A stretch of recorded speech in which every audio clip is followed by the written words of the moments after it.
Welcome to Operation Power.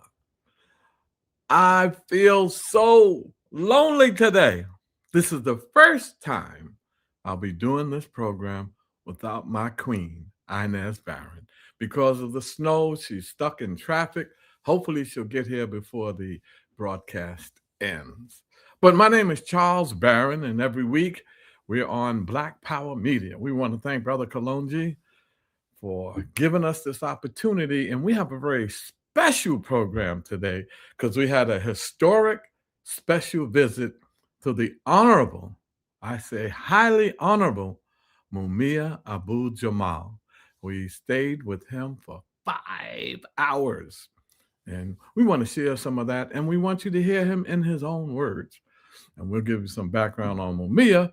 But we usually, before we get anything going, we want to pay homage to our ancestors. So we try to always start off our programs with a libation out of respect for our ancestors. Kiru. Happens without a libation. And so for this very important presentation, we begin by the pouring of libation. We pour libation first to our first ancestor, to that hidden one who, though hidden, manifests in all things as all things, that God-Goddess idea in the universe by any and all names. To our first ancestor, we pour libation, Ashe. We pour libation too to our ancestors because they were the first people on this planet, mothers and fathers of all mankind, flashpoint of the human family. To those ancestors, we pour libation, Ashe. Pour libation too to our ancestors because they were the ones who first gave birth to the idea of civilization, knew we would need a form of governance, and they nurtured that idea along the Nile until it reached its zenith in Kemet.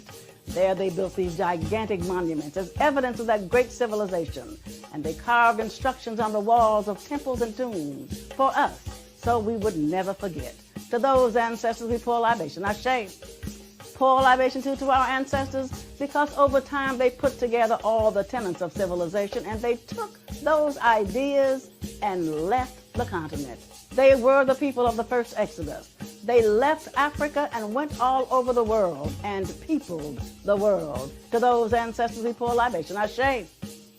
We pour libation too to our ancestors because they did not sit on their laurels. They continued to improve, continued to evolve, and at each point of evolution, they again would leave the continent and settle and resettle the planet. They met themselves coming and going. To those ancestors, we pour libation, Ashe.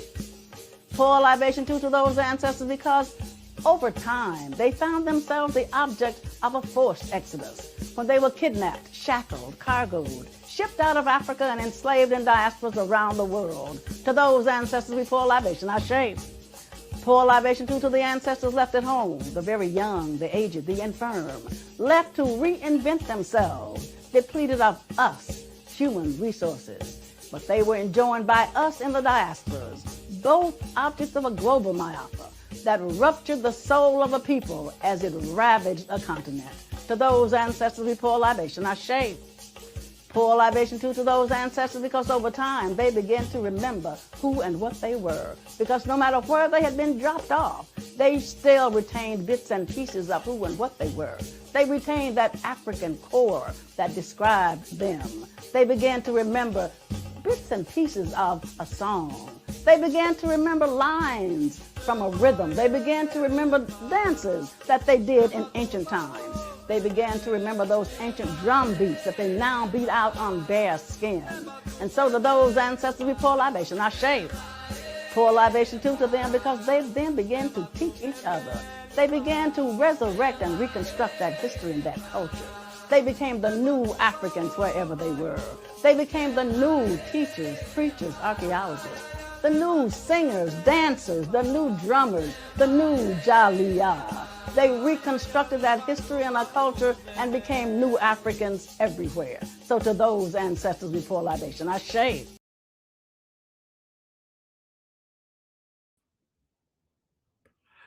Ashe. And we say, Asheo. So we want to always give the homage to our ancestors, for those who came before us. because we build on their work. We stand on their shoulders for all that they've done, and we continue to give homage to our ancestors. As I said, today's program is going to be about Mumia Abu-Jamal, and we are going to share some of his own words with you. You're going to hear from him on our great meeting we had with him. But before we do that, we also want to get into a videotape of Operation Power. You know, when you know a lot, read a lot, and talk a lot, you got to do a lot. And in Operation Power, we were glad to put this organization together in Brooklyn, East New York. We beat the most powerful machine in Brooklyn. Matter of fact, the most powerful Democratic Party machine in the country. We beat them for 21 years, and that's the Kings County Democratic Party. Because, you know, the Democratic Party has, we call them black sycophants, those who are only interested in their personal ambition, their personal gain, and not our not our collective liberation. So we want to give you a little taste of Operation Power, the work we've done. I was in the city council for 14 years in New York City and the state assembly for 7 years in New York City. Inez was in the city council for 8 years and the state assembly for 5 years. And within those years, we were able to do so much. So we want to share Operation Power with you. And we didn't do it alone. Hardworking, ordinary, grassroots people from East New York made it happen for Operation Power and our candidacy. So we'll show a little clip on Operation Power, and then we'll get to our subject today.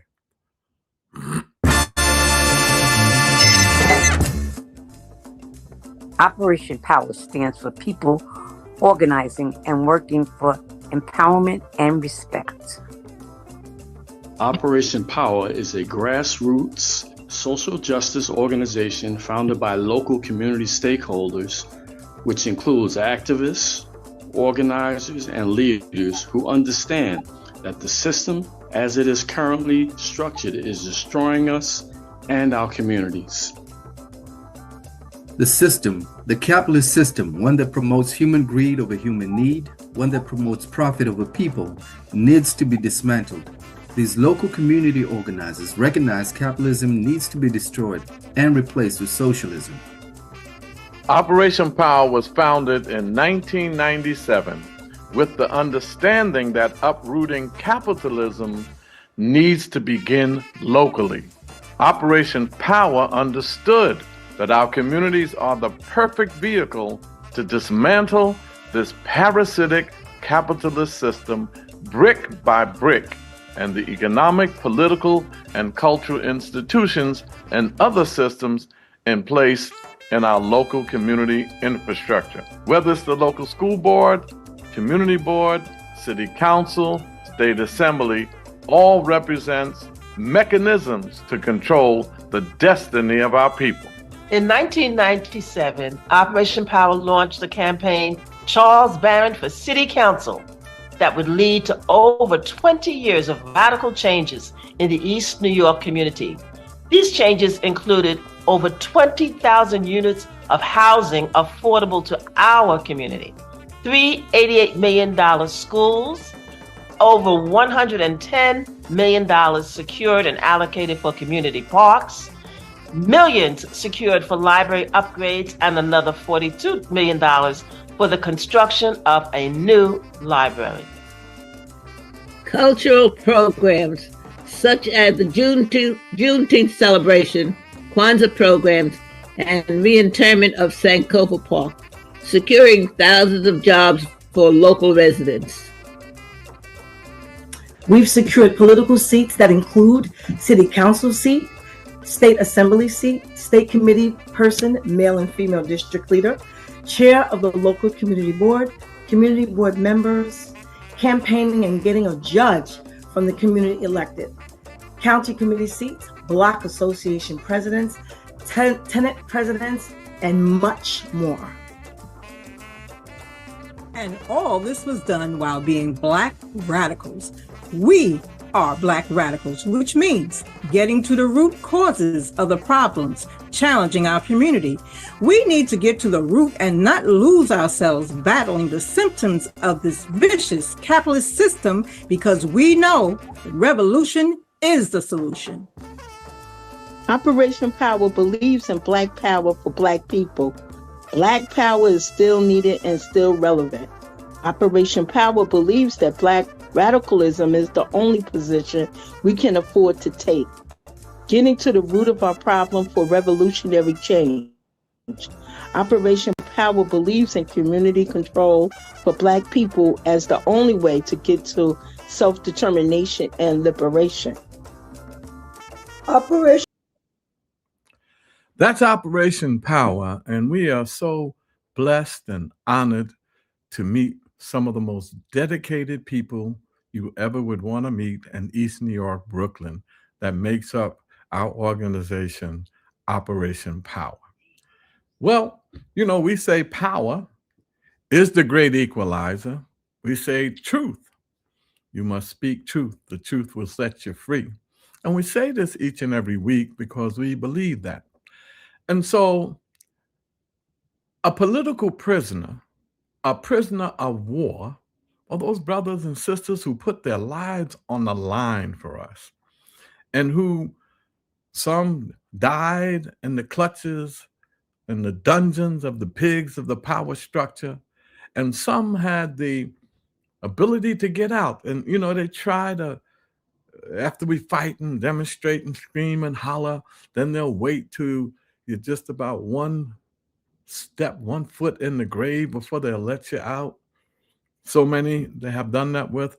We've had the opportunity to meet with Mutulu Shakur, a good friend of ours, Inez and ours, and Faney.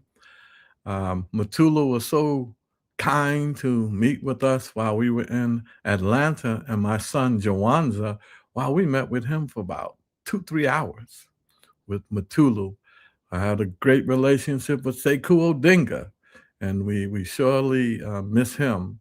Ruchell McGee I never met, but man, 50 years plus incarcerated, and he was let out, and then eventually he made his transition. And there were so many others. We fought hard for the release of Herman Bell. Thank God he's still with us.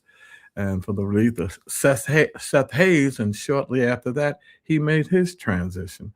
So thanks to Brenda Walker, who's a member of Operation Power and keeps up and stays on top of our political prisoners issues for us every meeting, every retreat, we were able to really stay on top of it and keep it in the public's eye. So this program is special. Oh, I wish Inez was here with me today, because we want to thank Pam Africa and Noel Hanrahan, and I think his name was Gil, I'm not sure, the driver, the man who drove us all the way to the prison, about 3 hours, and then back. But it was a special, special day for us. And, you know, I was expecting to see, you know, a person whose spirit was like, wow, I'm still behind these bars, and whose body language would have been an indication of that he was down. And not Mumia. As soon as he saw us, he had a vibrant step. You know, he still got that swagger when he walks. So he had a vibrant step. He came up to us and embraced us. And man, my wife Inez was so honored to see him, and so was I. He took pictures with us. I meant to tell Kru to show the pictures on the flyer, so you can put the picture up when you get a chance, Kru, from the flyer. He took pictures with us. But then we talked for 5 hours. And he is, not only is he intellectually incredibly stimulating and a genius, but his passion, his warm passion and love for his people. He never once said, what are y'all going to do to get me out of here? I'm tired of being in here. And I'm sure he is. Never once did he say that. we began to talk about Amilcar Cabral. I was talking to him about some things that we've done. He was shocked. He said, "What? These politicians have that kind of power and they didn't do this?" We told him how they could have stopped gentrification. So it was a good exchange, and he told us so much about the importance of culture. You know, we were talking about culture, not as some African dancing and drumming, as important as that is, or not culture in that sense, but culture in the sense of a way of life, political culture, economic culture, spiritual culture, you know, and how Fanon and so did Amilcar Cabral talk about the importance of culture. But my heart was so warm just to see him still be able to smile and laugh with us. By the way, he's very funny.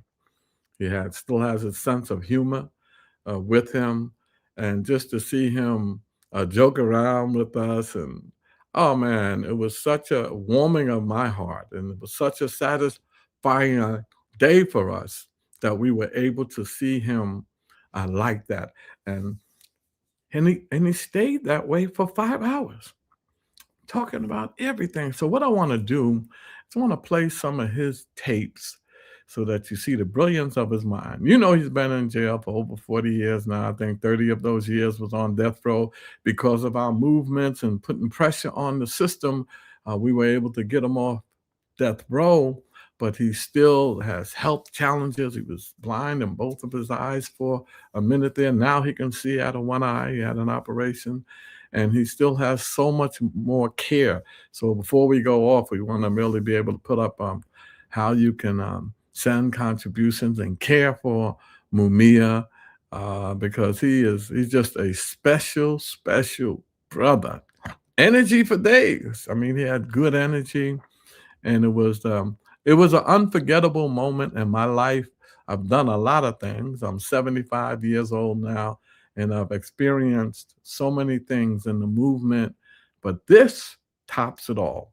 My meeting with Mumia Abu-Jamal, with my queen, Inz Baron, whom I just wish was on with us. And she asked him some, because she's a teacher, and both of them are like intellectually sharp. So they, had a good exchange. She asked him some powerful questions, and he responded to everything.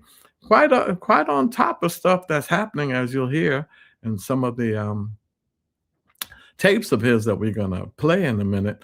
Matter of fact, he knew all about what was happening in Minnesota, but I told him about Keith Porter Jr., a black man who was killed on January 1st, or New Year's Eve, by ICE. He was celebrating New Year's Eve, as people do all over the country, and he wound up being murdered by ICE. So we told him, he said, wow, because he talked about, others are good and others who were murdered. But he had a brilliant analysis of what was happening in Venezuela, and with the kidnapping of Maduro and Cecilia, his wife. So, I mean, it's just the spirit. There's one thing when you meet with people and you hear them intellectually or you hear them verbally, but to feel them. When you meet with Mumia, you will feel him. And he does a good impersonation of some people that came to meet with him. I'll leave that alone, but he does a good impersonation of some of the people that came to meet with him. So as you know, Mumia has been falsely accused. We could prove his innocence if they would just give us another shot at another trial. There's so many contradictions and conflicting things, or lack of real evidence, or ignoring things in the case. But he is a man who spent all this time in prison for something he did not do. And I know people say, well, all people incarcerated say that, but he really didn't. And we would love to have the opportunity to prove it. And in the meantime, he needs all the health care he can get. So I want to start off with a clip, and I want to thank Pam Africa, my sister Pam. When we got in there, he said, I'm so glad to meet y'all, because Pam Africa talks about y'all all the time. It's almost like I feel I know you already. And this is the first time we meeting. So Pam, thank you so much. If you're viewing this, we thank you. We cannot thank you enough. And Noel Hanrahan, thank you so much for working it out so that we get in there and able to stay that long. So thank all of you and thank our driver. He was just so precious to get us there and back without complaining, without nothing. And we stayed there for 5 hours. I know how to say, come on, yo, I love you and Mumia, but, you know, give me a break. Come on out of there. But he didn't do that. And it was just a great, great meeting of the minds and meeting of the spirit when we met with Mumia Abu-Jamal. So let's hear his own voice. You know, I like this tape here. I think Pam was involved in this, a message to Pam, and he was talking about Black people, our history in this country and what's going on with us. So let's play the first tape, K-Rool. Meet, greet Mumia Abu-Jamal. The War Within. Dear brothers, sisters, thank you for inviting me. What is happening in the world today, especially in America? Believe it or not, it has happened before, but only if we really honestly study our history and see it with clear eyes. After the U.S. Civil War, the deadliest war in U.S. history, the South, the loser in the war, struggled to win the tenuous peace by waging war against Reconstruction. The U.S. government planned to give Black folks their rights to American citizenship. White terrorists waged war against these newly freed people by making their citizenship empty and meaningless. They were attacked at their jobs, assaulted in the streets, and denied their right to vote, to serve on juries, or to join unions. The country that wrote, approved, and signed the 13th, 14th, and 15th Amendments to the Constitution into law then proceeded to ignore it for over 100 years when it came to the rights, privileges, and immunities of Black people in America. That's because what ruled the U.S. wasn't the Constitution. It was unwritten rules of white supremacy. Any country that can ignore its own Constitution for over 100 years can do anything. For what did the Constitution mean for Black folks? It meant nothing. What mattered above all else was whiteness. It took decades of struggles of the Black freedom movement to put a dent in the long, dirty history of white terrorism and white supremacy. This historical rhythm has created a cycle of U.S. history and replays itself in this very hour across the nation. That's the real reasoning behind the mindless assaults on Black history by the government of the U.S. They want to make Black history disappear as if it didn't really happen. The late, great revolutionary Dr. Frantz Fanon saw something similar during the Algerian Revolution.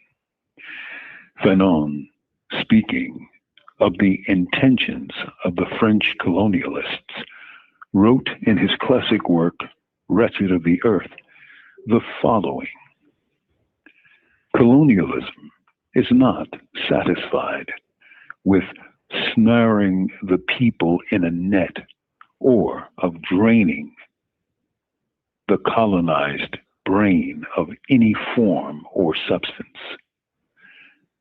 With a kind of perverted logic, it turns attention to the past of the colonized people and distorts it, disfigures it, and destroys it. The words of Dr. Frantz Fanon from The Wretched of the Earth. Remember this: no government can wash away the history of a people. Resolve to teach your children our people's history so it can bloom in their hearts. There it will ring within for generations. With love, not fear. This is Mumia Abu-Jamal. These comments. With love, not fear. That was Mumia Abu-Jamal. What a powerful message. You know, and it was that kind of talk, quality to his voice, the passionate commitment to our liberation. And you heard it. I mean, he laid it out beautifully. And this was so many things. We said, truly, Mumia is funny and great voice actor. Yes, I agree. I agree with that statement there. But he, incredible. So you get a sense that he has a good sense of history, what has happened to us, and how he puts that together. And he talks a lot about imperialism and colonialism and the African revolutions and Algeria. You know, when we were talking, he asked me, what did you think? What did I think about Ibrahim Traore and the Sahel revolution? So I began to share that with him, and he appreciated it so much because that's where he is too in terms of our African liberation. And we talked a bit about what's happening in the Sahel. And I was telling him, because you know, his spirits was up, so our spirits can't be down. We have to be up as well. So I was telling him how excited I am to be alive. Somebody else is saying, this is why we can't let the liars control the narrative. You got that right. You got that right. We can't let liars control the narrative. That's powerful, my brother or sister. I'm not sure who it was, but that's a powerful statement. So when we talked about Sahel, and I said to Mumia, I said, Mumia, I'm excited to be alive because we're seeing the decline of the American empire, and he talked about that often. And also we're seeing the rise of African revolution, not only in Sahel, but also with BRICS, the countries that have come together and said, the hell with the dollar, and later for the IMF, the International Monetary Fund, and the World Bank. We're replacing that with our own banks and our own international lending agencies and our own currency. And we both agreed that the Great War is going to be about currency. And then he began to pour on to us about AI and how we got to look out for the danger of AI and how that is going to take jobs, and more than just taking jobs, can really have false narratives and have people believe in it. So he was very into AI and explaining that. Someone says, peace and love from the UK. Thank you. So I want you to hear another piece when he does talk about Venezuela. I believe in this piece and Maduro, because he was up on the issues. So let's hear that one next, Cairo.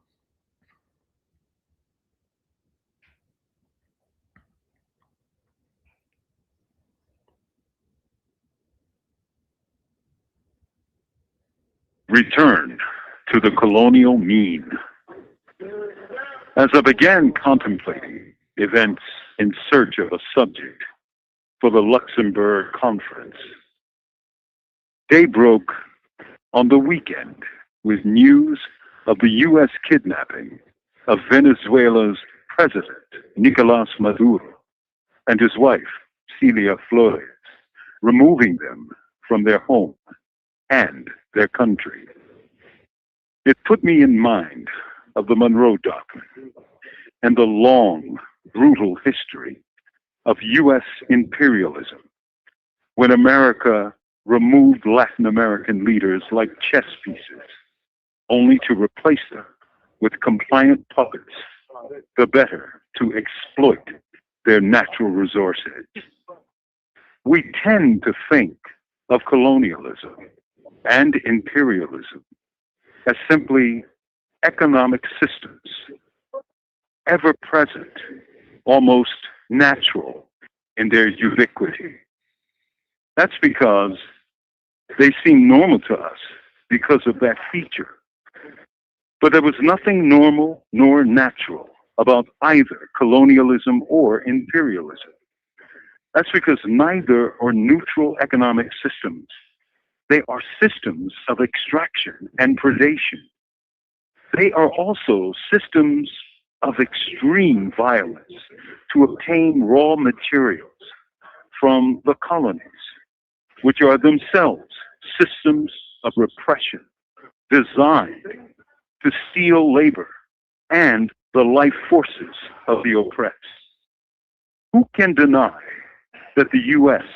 has supported, trained, and paid off the most repressive element in Latin American history for over a century to dominate such societies on behalf of the corporate, or should I say capitalist, interests of American business?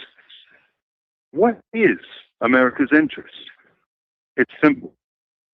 It's capital. Why did the U.S. invade Venezuela?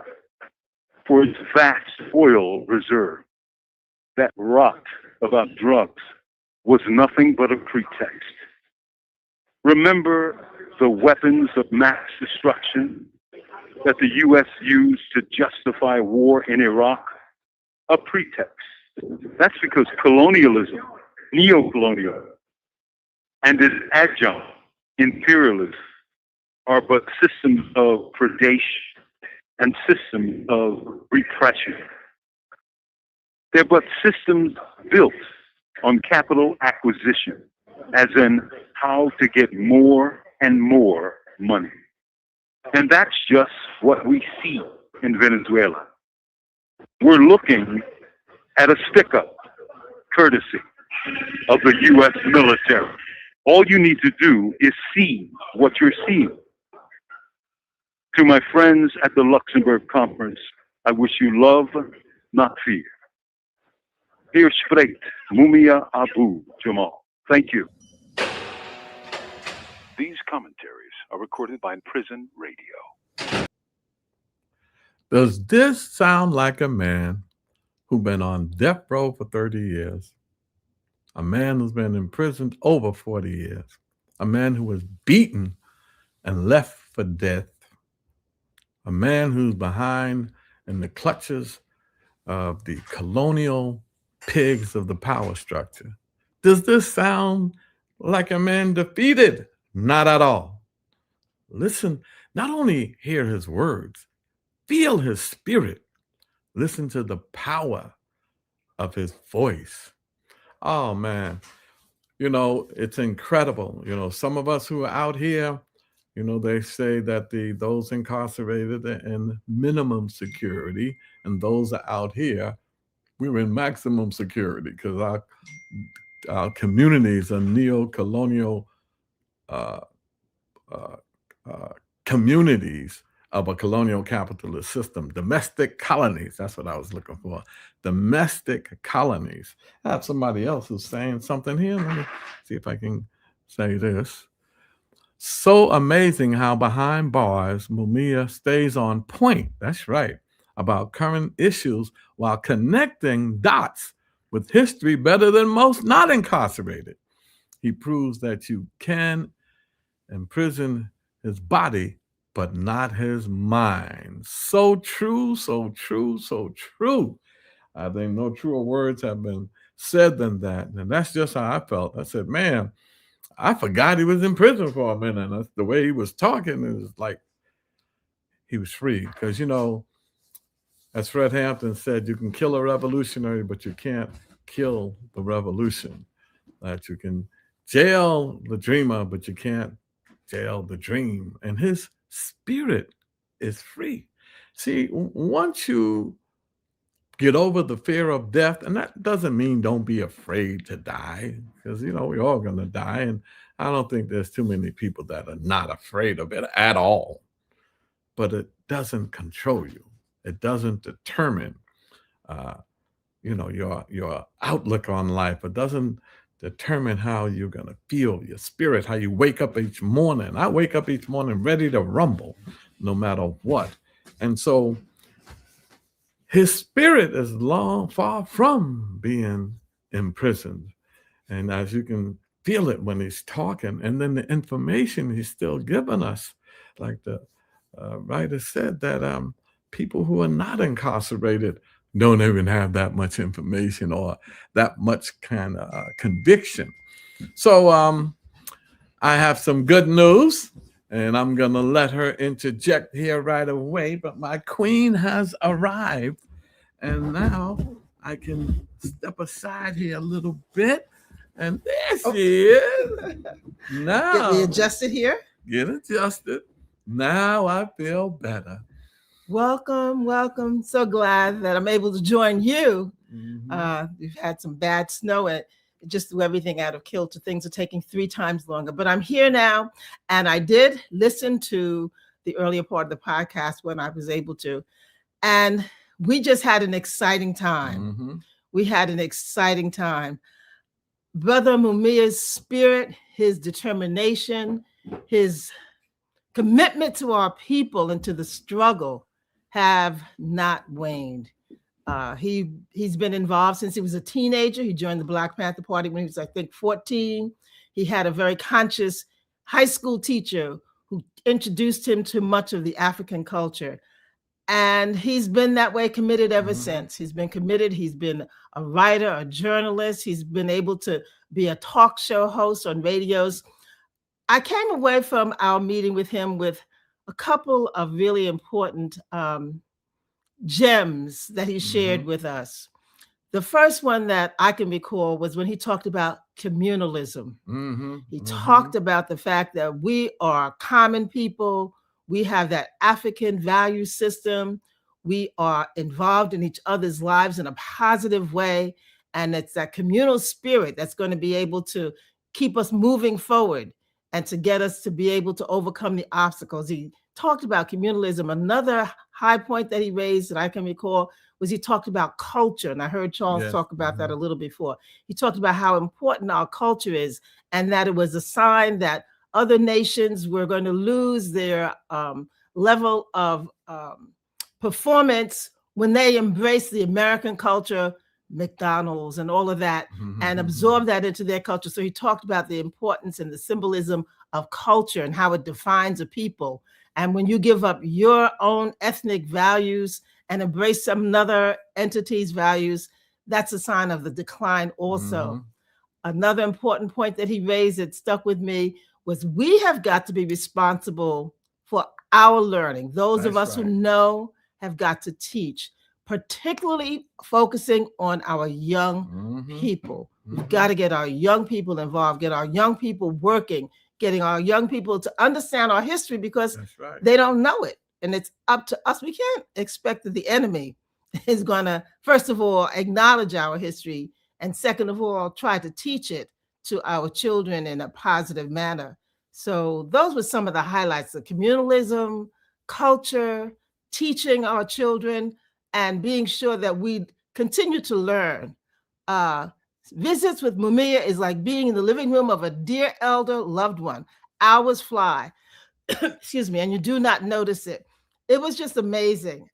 He's such a wealth of information and knowledge and experience and hope and encouragement that it was just a treasure. And it humbled and honored us to be able to be in his presence and to hear the pearls of wisdom that he had to share with us, and the inspiration and his ideas and the knowledge that this is a protracted struggle that we're in. We're in a protracted struggle, but we're going to win. We are going to win. We're going to win.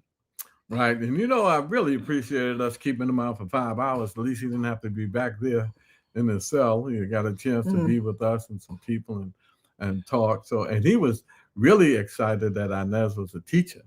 You know, he's in the system for 36 years. He said, wow, because he really was into our youth. He was really into our youth and saying that that's so important. Yes. So we have another clip that we want to play. And as he talked about narco-terrorism and how dare they try to say they're trying to arrest Maduro and his wife Cecilia for narco-terrorism.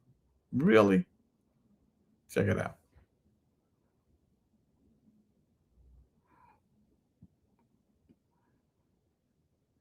When you first hear about this so-called narco-terrorism arrest in Venezuela, I urge you to think back, if you can, and you probably can research it online.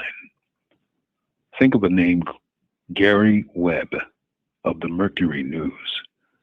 This was a journalist in a small, tiny coastal newspaper who broke the story about the CIA running drugs in the Black community and other communities in California and across the nation, right? They were importing drugs and using the money to support the Contras, right? In South America, a war against Nicaragua by their neighbors. Think about the lives that were destroyed by those drugs so that the CIA could launch a drug war against Americans in America. Then ask yourself, who are the narco-terrorists and what happened to them? Were they marched into prison? Not yet, and it will never happen. When you hear the government tell you something and you think it's not so, check it out, and 9 times out of 10, you'll find it's not so. Narco-terrorism is just a political pretext to sell the war to frightened, anxious people. Because you know, in your guts, in your heart, in your mind, that the attack on Venezuela was about getting oil. Because the biggest reserves of petroleum on earth are under the soil of Venezuela. With love, not fear.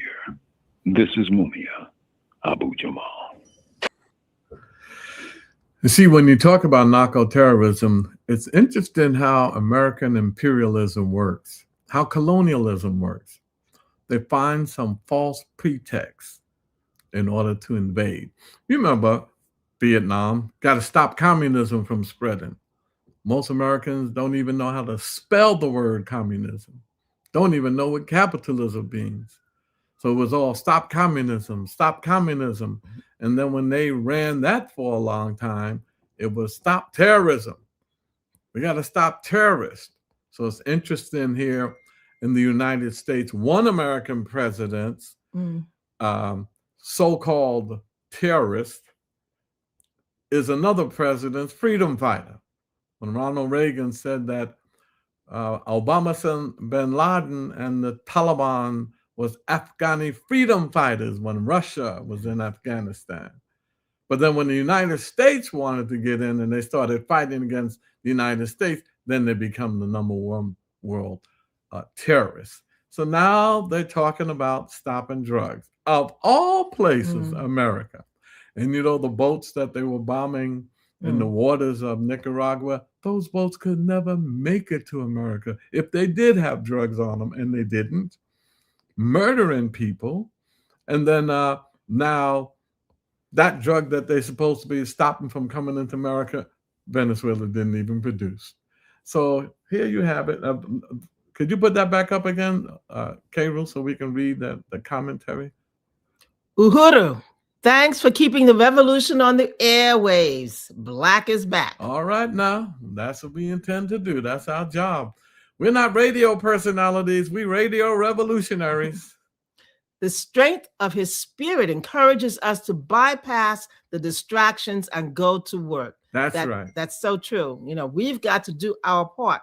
We can't expect our oppressor to give us anything to encourage us and to help us to become liberated. They want to keep us oppressed. So we've got to make those efforts. And those of us who know have got to touch out and reach to those who don't know, because we're all on different levels on this spectrum here. We're not always on the level that we should be. And we certainly, thank God, are not where we were last year, 2 years, 5 years ago. It's a growth process. It's a continuum. And we've got to make sure that we reach out and help those who don't know. You know, as we go forward, and Mumia is just so inspirational. We were coming in there to inspire him. he inspired us to keep the struggle going. Yes. It reminds me so much of my meeting with Matula Shakur. He was, Charles, let me give you your mandate. You go out there, and AB never said, help me get out of here. He said, you go out there. And so he gave me some work to do. And Mumia was just so inspirational. And it's important for us. They're not centering themselves in this. They're not projecting their plight, but we know what the story is. Those of you who want to do the further information, you can. But this is a matter of international importance. There's so many other countries that have systems that understand what it is that has contributed to the condition that Mumia is in now. There are people who are in the forefront, organizations that have been involved, on a move, Malcolm X folks, and all of those groups and others. I see you started calling names, you leave people out. But all of those people who've been in the 12 movement. Yes. All of those people have been involved in this struggle. And we've got to keep the pressure on. There are lots of strategies that are being pushed forward, and each one has its own value. And they're all working together collectively. But we have got to keep the issue in the forefront. Right. There was a move that marched from Philadelphia to where the court was. What was it, 12 days, 15 days? Right. Not to the court, to where the jail was. And we've got to keep those kinds of movements going forward. We've got to keep those issues. We've got to keep the pressure on. And we've got to make sure that people understand this was a result of the COINTELPRO movement, where they infiltrated, where they lied, where they killed people, and where they set people up to be killed as well. So it was a part of that movement, part of that energy, a part of that struggle. It was beginning to really percolate all across the world. And that was a part of what resulted. COINTELPRO put the substances in the communities. They certainly did. They sure did. And for those of you, COINTELPRO is the counterintelligence program of the FBI that was put in place to kill and jail Panthers and even Martin Luther King. Martin Luther King, no most matter dangerous. Who you were, COINTEL was out to get you. And I got to say this too. I remember being Nez and I in Operation Power, very much involved in the Uhuru 3. Molly Yeshitela and Jesse Neville and Penny Hess from the Uhuru 3, the Uhuru movement, arrested for free speech and telling them who their friends and enemies couldn't be. Who responded to that? Yeah, reparations. Like Russia had to tell us to get involved in reparations. Like Chairman Omali Yeshitela, who's considered one of the 21st century revolutionary theorists, who was involved in that? Mumia Abu-Jamal. He sent messages that he was in support of that. And here he is down in the dungeons of the pigs of the power structure, and he's worried about the Uhuru 3. Matter of fact, they'll be having a major conference in April. We certainly will have them on before that conference. And also, we have a movement with the National Black Radical Political Congress. I was telling Mumia that we're going to be running, independent Black radical candidates across the country so that we can begin to have an impact. See, once you have all of that, you got to get some power. We got to spend a good amount of our time reacting to issues. We have to. How could you not react to ICE? How could you not react to police brutality, poverty, unemployment? You have to react, but you have to balance it with pro-action. And those are organizing around issues, yes, but organize for power. We have to organize for power. So, we say free them all. All the political prisoners and prisoners of war. Many of these political prisoners are just in there. They don't have no bodies next to their cases or nothing, just because of their political beliefs. And others said, since J. Edgar Hoover said that the Black Panther Party was the most dangerous organization to the internal security of America, and they don't say murder and kill them, they said neutralize them, which means eliminate. And so nobody's going to sit home and wait for you to eliminate. So some engaged in war because you declared war on people. So, okay, we have another clip. I think there was one more. Yes. You know, you either serve the emperor or you serve the empire, but you serve power. And if you don't, you get tossed. You know, think about this.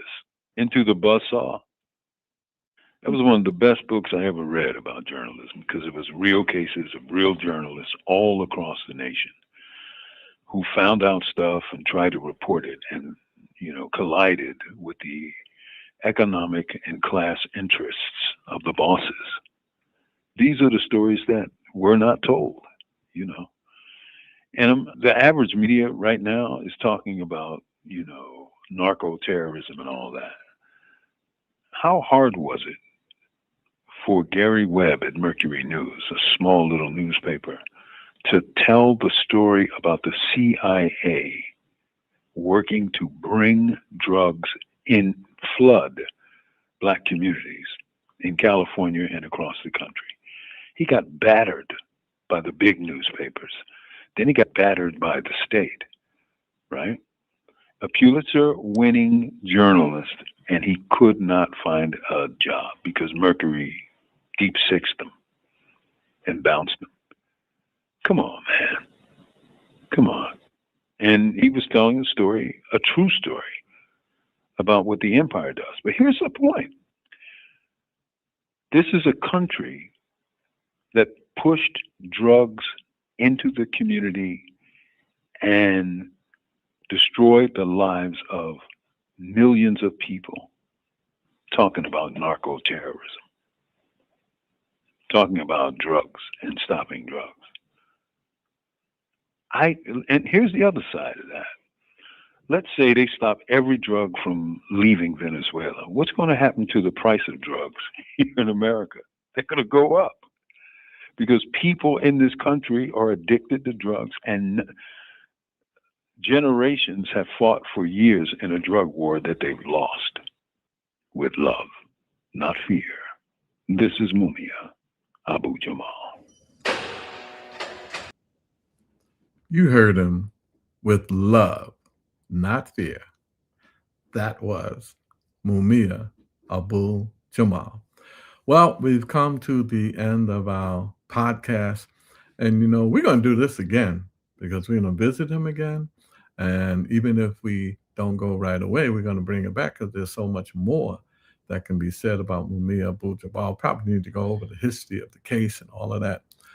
But this has been a great visit for us. It's been the highlight of our life to have done that. I do think I sent you some information. I texted you the information, K-Roo, that Noel Henrahan sent, how people can contact Mumia and be supportive. So if you could try to get that up, we appreciate it. I know you have some work. Yes, it was just inspirational to be able to have the opportunity to spend time with our brother Mumia, the example that he gives. And as he talked about the reporter Webb, who won a Pulitzer Prize, so that speaks to the level of his professionalism, but then couldn't get a job. We know so often that people who are on the battlefield, who are calling out the emperor for not having any clothes on, who are not kowtowing to those who are in power because they're afraid or they want to make sure that they can climb the ladder, pay a great price. They pay a great price.